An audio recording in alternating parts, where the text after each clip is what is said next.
Bonjour tout le monde, bienvenue à ce troisième cours enregistré d'économie internationale. Le cours d'aujourd'hui sera consacré à l'étude du système monétaire international ou des systèmes monétaires internationaux. En fait, c'est un cours qui mérite, bien entendu, plusieurs semaines, voire même des mois de réflexion. Mais dans le cadre de ce cours, je vais essayer de me tenir à l'essentiel. D'abord, je vais essayer de voir comment des systèmes monétaires internationaux concrets ont fonctionné sur la base des 4 éléments qui rentrent dans la définition d'un système monétaire international, à savoir la monnaie internationale, le régime de change, le système de réserve officiel et les mécanismes d'ajustement. Et puis, le pourquoi de l'histoire, l'histoire, elle est importante parce qu'elle éclaire le présent et les économistes se réfèrent un peu aux faits historiques pour expliquer des phénomènes économiques récents ou des phénomènes économiques présents. Et moi, par rapport à cette évolution du système monétaire international, je pose l'hypothèse que un grand nombre de problèmes qu'on rencontre dans le cadre du système monétaire international actuel trouvent leur origine dans les problèmes qui sont restés en suspens, les problèmes non résolus qui sont apparus dans les systèmes précédents. Je ne sais pas, par exemple, des grands problèmes qui sont apparus dans le cadre du système monétaire international. Le dernier en date, celui de Bretton Woods, explique un grand nombre de problèmes donc d'instabilité qu'on vit dans le cadre du système ou du non-système actuel. Et puis, l'autre élément qui justifie ce recours à l'histoire, c'est que tous les systèmes monétaires internationaux expérimentés depuis à peu près un siècle et demi ont quelque chose de positif. Et je pars du principe que ces éléments peuvent servir de point de départ pour expliquer ou pour réfléchir sur les directions que peut prendre la réforme du système monétaire international actuel. On peut, de manière générale, distinguer 4 grands systèmes internationaux à travers l'histoire. Il y a eu, dans un premier temps, le système étalon or, ou ce qu'on appelle le gold standard. Ensuite, il y a eu un système étalon hors devise, donc qui a été expérimenté dans la période de l'entre-deux-guerres, donc depuis la fin de la Première Guerre mondiale jusqu'aux alentours de la grande crise de 1929. Le système monétaire international de Bretton Woods, donc un système étalon hors devise, ou étalon hors dollar. C'est un système qui a duré plus ou moins jusqu'au début des années 70. Et puis après, on a le système actuel qui a commencé vers le milieu des années 70 et plus précisément à partir de 1976. Alors, tout d'abord, pour ce qui est du régime d'étalon or, ou ce qu'on appelle le gold standard, eh bien, si on peut dire, si on doit résumer un peu les caractéristiques de ce système, on peut dire que ce système est basé sur la stabilité. Le maître mot du système, c'est la stabilité monétaire. Donc, c'est un système stable. On verra dans un instant quelles sont les caractéristiques de cette stabilité. Ensuite, on peut dire aussi que c'est un système qui est basé sur des règles informelles, donc c'est des règles implicites, c'est-à-dire il n'y avait pas encore à l'époque, c'est-à-dire vers le milieu des années 50 du 19e siècle, jusqu'à la Première Guerre mondiale, il n'y avait pas un accord international ou bien un accord monétaire international entre les pays. Donc c'est la raison pour laquelle on dit que c'était un système informel. Alors, comment il fonctionnait sur la base des 4 éléments qui rentrent dans la définition d'un système monétaire international? Donc, d'abord, sur le plan de la monnaie internationale, on peut dire que la monnaie internationale, c'était l'or. L'or qui circulait comme moyen de paiement international. L'or était un moyen de réserve international et l'or servait de référence aux transactions internationales. Alors, dans les faits, on peut dire que la plupart des pays industriels de l'époque, à savoir la Grande-Bretagne, la France et plus tard l'Allemagne et les États-Unis, donc à partir de 1880, ils avaient opté pour un système étalon or monométalliste, bien un système monétaire interne monométalliste or, c'est-à-dire que sur le plan intérieur, l'or servait de base monétaire, c'est-à-dire que la monnaie ou les billets qui circulaient dans l'économie avaient leur équivalence en or. Donc ça, c'est un système qui se référait à ce qu'on appelle ce que Ricardo avait appelé le currency principle, ou bien ce qu'on appelle le principe du currency, c'est-à-dire que toute la monnaie fiduciaire qui circulait dans l'économie avait son équivalence en or. Donc en fait, toutes les banques centrales de l'époque, elles respectaient la discipline de l'or, c'est-à-dire la convertibilité de leurs moyens de paiement en or. Et donc, en partant de cette caractéristique très très importante des systèmes monétaires internes de l'époque, toutes les monnaies étaient potentiellement convertibles sur le plan international. C'est-à-dire, du moment que chaque monnaie était gagée sur l'or, donc elle pouvait être acceptée en tant que telle comme moyen de paiement sur le plan international. Et donc, la fixation des taux de change des différentes monnaies se faisait sur la base de leur poids d'or respectif. C'est-à-dire que chaque pays déclarait la parité de sa monnaie par rapport à l'or, donc en fait une certaine quantité d'or, bien un poids d'or, et justement la comparaison de ces poids d'or nous permettait de calculer le cours de change d'une monnaie par rapport à une autre. Donc je vous donnerai un exemple chiffré dans un instant. Le deuxième élément concernant ce système monétaire international étalon or, c'est le régime de change. En fait, on peut dire que le régime de change était un régime fixe, c'est-à-dire que chaque pays définissait la valeur de sa monnaie par rapport à l'or. Donc, en fait, on disait que la monnaie elle avait une parité en or ou une parité par rapport à l'or, c'est-à-dire en quantité d'or pour chaque unité monétaire. Alors, à titre d'exemple, si on prend le franc du début du 19e siècle, ce qu'on appelait le franc germinal, sa valeur, la valeur d'un franc germinal, elle était de à peu près 290 mg d'or, c'est-à-dire 0,29 g d'or. Dans la même période, la livre sterling, donc la monnaie britannique, elle était égale à peu près 7 grammes d'or. Et donc, en fait, on pouvait, bien entendu, sur la base de ces poids respectifs, et en posant juste une petite règle de 3, déterminer quelle était la valeur de la livre sterling par rapport au franc, ou bien la valeur du franc par rapport à la livre sterling. Alors pour cela, je vais vous donner un petit exemple chiffré. Voilà, donc si on essaye de voir un peu comment est-ce qu'on peut passer de la valeur en or de chaque unité monétaire par rapport à donc la valeur d'une monnaie par rapport à une autre, c'est-à-dire le cours de change. Et on va poser tout simplement ce que valait une livre, donc une livre sterling, donc ça valait à peu près donc 7 grammes et quelques poussières d'or, et un franc, donc il valait à peu près 0,29 grammes d'or. Donc on va juste faire une petite règle de 3 et on va pouvoir déterminer la valeur de la livre par rapport au franc français.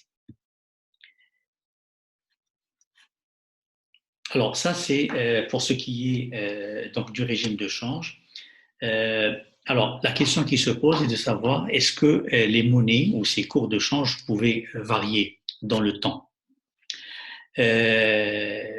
Oui, mais dans une marge très étroite. Alors, le système était doté d'un mécanisme de stabilisation automatique, ou ce qu'on appelle un régulateur automatique donc des taux de change. Et ce régulateur, il était basé sur ce qu'on appelle les points d'or. Alors, c'est quoi ces points d'or? Les points d'or, c'est tout simplement une limite à l'intérieur de laquelle doit varier le taux de change d'une monnaie. Alors, si on essaie de schématiser cette bande de variation qui était autorisée, ou c'est ce qu'on appelle ces gold points ou bien ces points d'or, on a la chose suivante.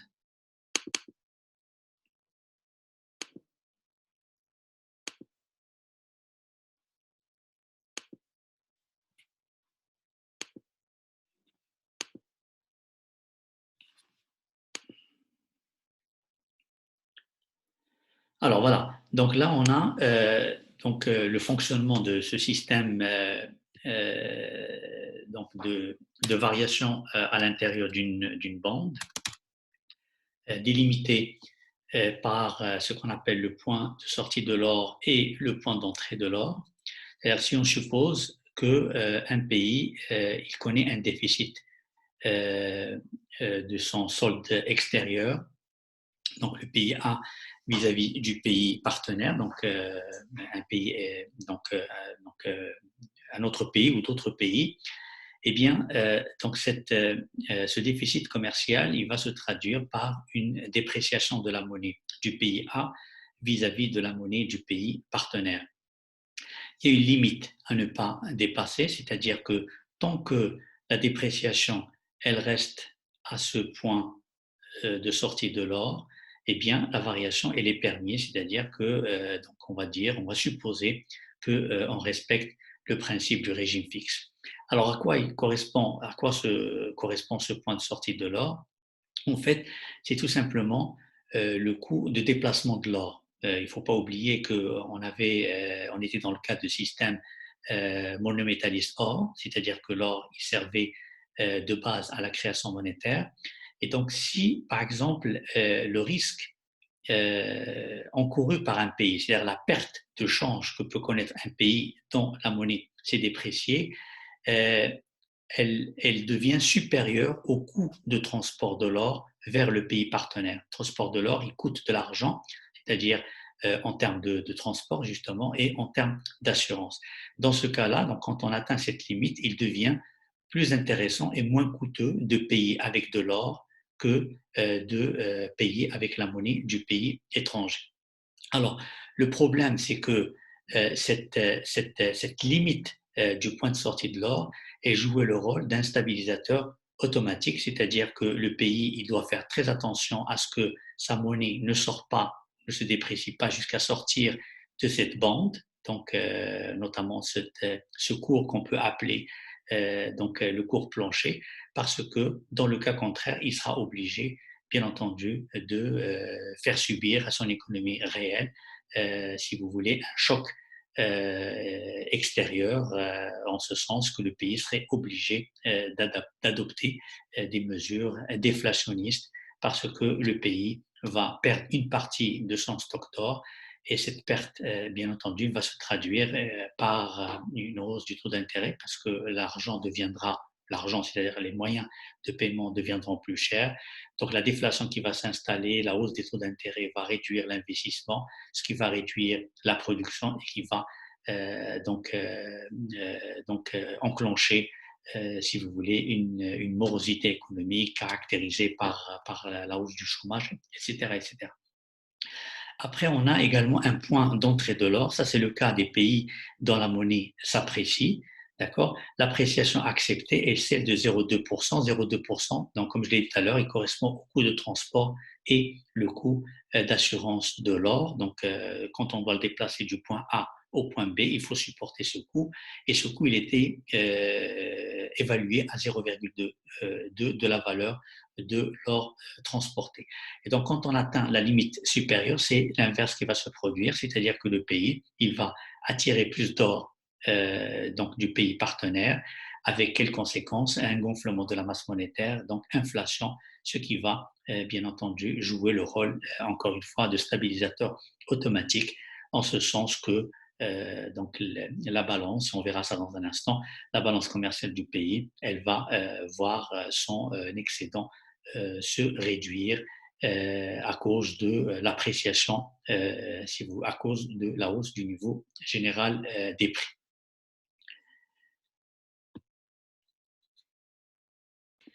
Donc, pour résumer, on peut dire que les points d'or, les points de sortie, les points d'entrée d'or jouaient le rôle d'un régulateur automatique, c'est-à-dire c'était la limite à ne pas dépasser pour la variation du taux de change d'une monnaie.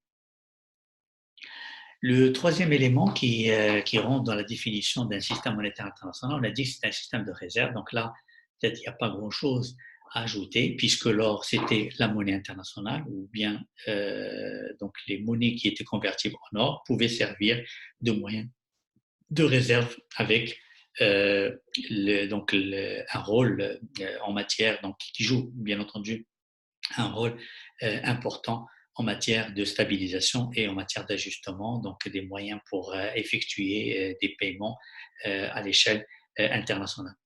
Le quatrième élément qui rentre dans la définition d'un système monétaire international, c'est un système, c'est ce qu'on appelle l'ajustement de la balance des paiements.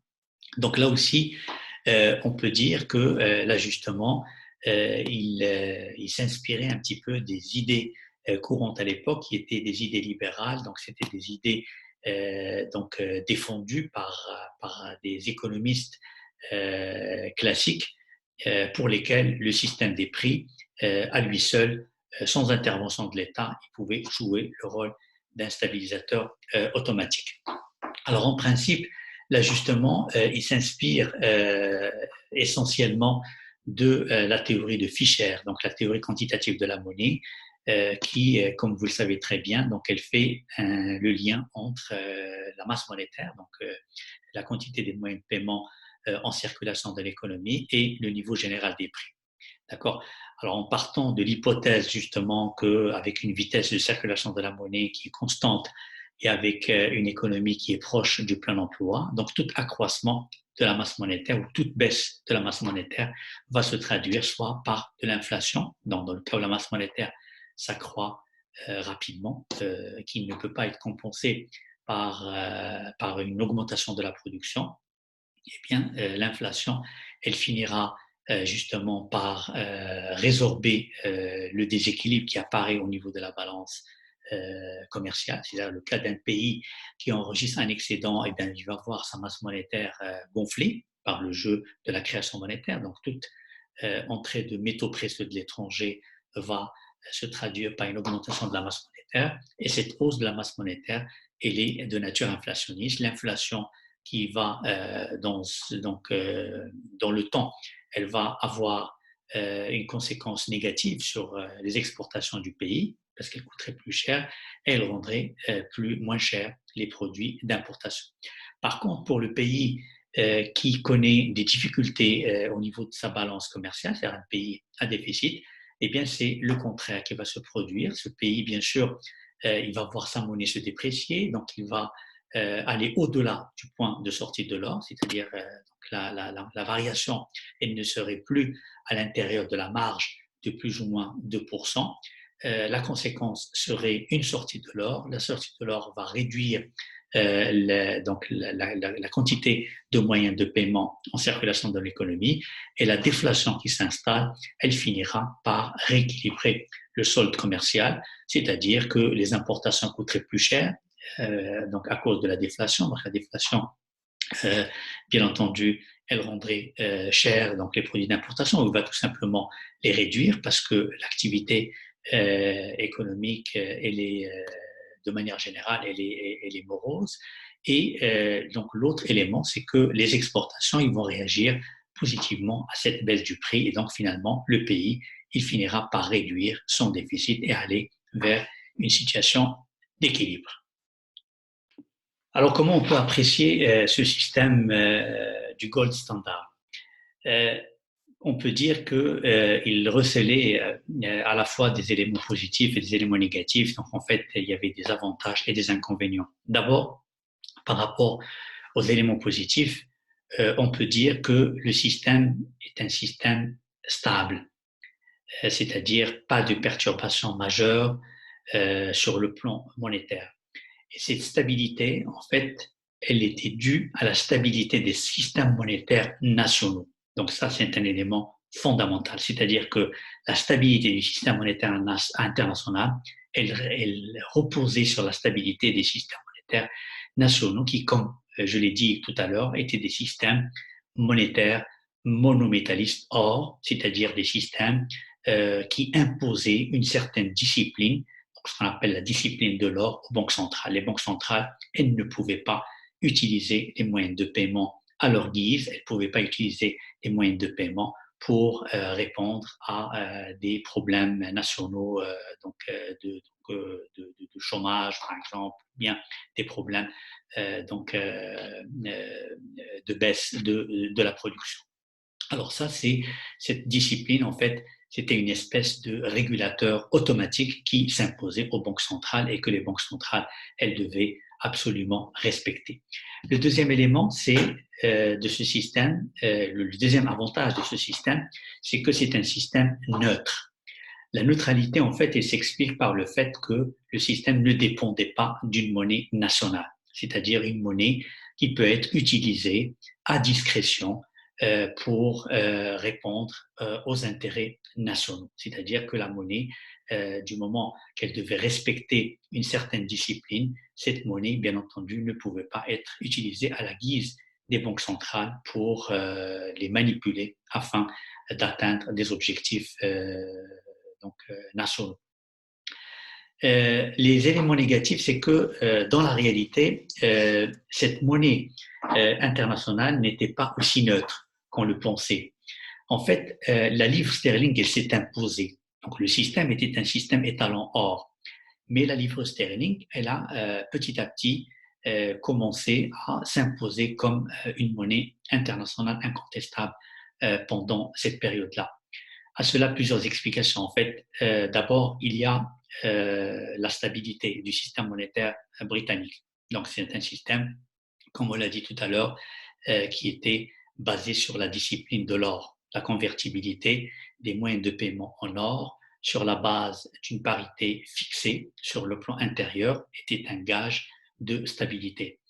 Mais ce n'est pas le seul facteur parce que d'autres pays avaient les mêmes systèmes. Donc la France, elle avait un système monométalliste. Or, à partir de 1880, c'est la même chose pour le cas de certaines puissances émergentes comme l'Allemagne qui également avait opté pour le même système. Ce n'est pas aussi parce que la Grande-Bretagne détenait le plus gros stock d'or mondial que la livre n'était pas acceptée, tout simplement parce que les Britanniques avaient cette capacité à racheter leur monnaie qui circulait sur le plan international en or, parce que d'autres pays, bien entendu, pouvaient faire la même chose.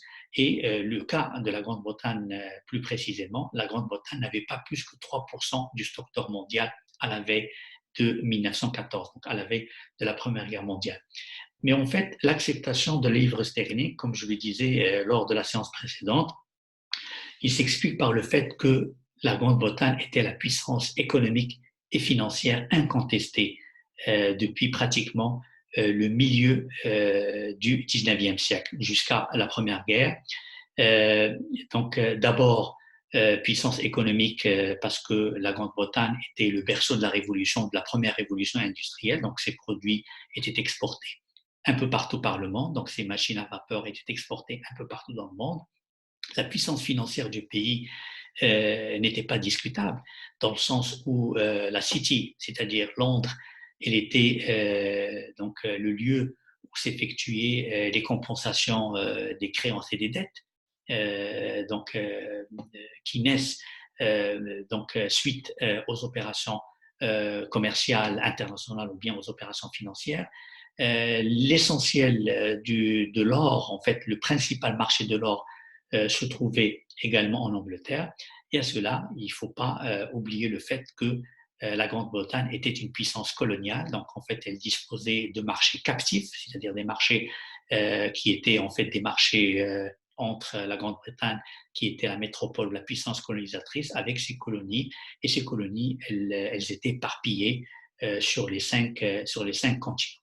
Donc, en fait, on peut dire tout simplement que la puissance de la livre sterling et le fait que la livre sterling soit imposée comme monnaie internationale s'explique également par les rapports de force, par les rapports de pouvoir en place pendant cette période-là.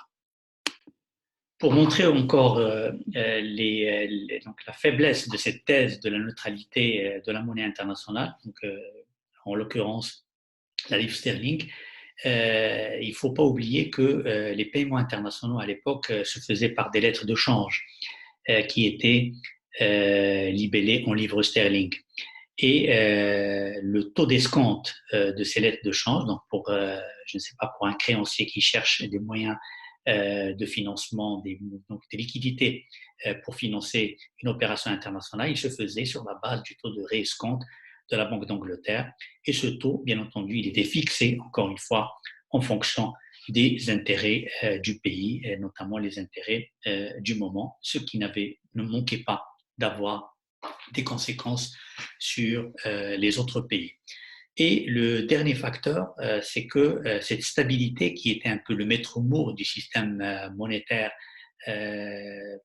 étalant or, c'est que cette stabilité, elle coûtait très cher en fait. Cette stabilité, elle avait un prix, puisque la moindre dépréciation du taux de change, comme on l'a montré tout à l'heure, il peut tout simplement avoir des conséquences dramatiques sur l'économie réelle, c'est-à-dire que quand le pays atteint le point de sortie de l'or, par exemple la limite inférieure, on a dit tout à l'heure que le retour à un taux de change donc, correct, si vous voulez, ou un taux de change désirable entre la monnaie du pays et la monnaie de son partenaire, il était obligé d'entreprendre tout simplement ou de prendre des mesures déflationnistes qui se traduisent en général par une hausse de taux d'intérêt, bien entendu parce qu'il y a une raréfaction de la monnaie. Et cette raréfaction de la monnaie avec les taux d'intérêt conduisait à l'époque à une baisse du niveau de l'investissement et bien entendu donc provoquer plus de récession, de dépression économique avec une hausse du taux de chômage, par exemple. Pour terminer, on peut dire un petit mot sur les facteurs qui ont conduit à l'éclatement du système étalon or. D'abord, il y a le premier point, c'est le changement des rapports de force à l'échelle internationale vers la fin du 19e siècle.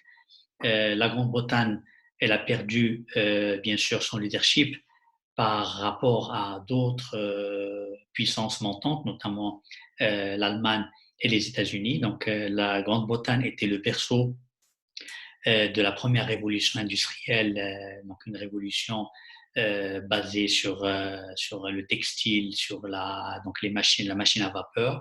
Les deux autres pays sont donc le berceau de la deuxième révolution industrielle, donc une révolution basée sur de nouvelles sources d'énergie, notamment le pétrole, donc, et le développement de nouvelles industries telles que la chimie, la sidérurgie. Donc ça, c'est un facteur qui a conduit à la contestation de la puissance économique de la Grande-Bretagne. Sur le plan financier, donc on peut dire aussi que donc le pouvoir financier de l'Angleterre, il a reculé aussi. Donc ce recul est lié tout simplement donc au recul du commerce extérieur ou de la place de la Grande-Bretagne dans le commerce mondial. Et donc, en fait, ce recul au niveau commercial, il a tout simplement eu pour conséquence un recul de la livre sterling comme monnaie internationale au profit des monnaies des puissances émergentes de l'époque, à savoir les États-Unis d'Amérique et le dollar américain. Le deuxième élément donc, qui explique ce déclin, c'est le financement de la Première Guerre mondiale. Alors là, on peut dire que ce financement ou les modes de financement de la Première Guerre mondiale ont sapé l'une des bases les plus importantes du système étalon or, à savoir donc le système monométalliste or sur le plan intérieur. Donc on l'a dit tout à l'heure que la discipline de l'or, ou bien la convertibilité donc de la monnaie fiduciaire en or était le garant de la stabilité du système monétaire international. Or, avec la guerre, la plupart des pays ils ont engagé toutes les ressources qui sont à leur disposition pour financer l'économie de guerre.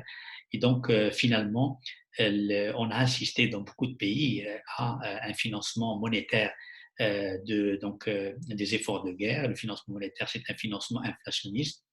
C'était bien entendu un élément positif pour les banques centrales parce que ça les a libérés tout simplement de la contrainte du monométallisme or, c'est-à-dire ils n'étaient plus obligés de respecter ce principe de l'équivalence entre les moyens de paiement en circulation de l'économie et le stock métallique dans un premier temps.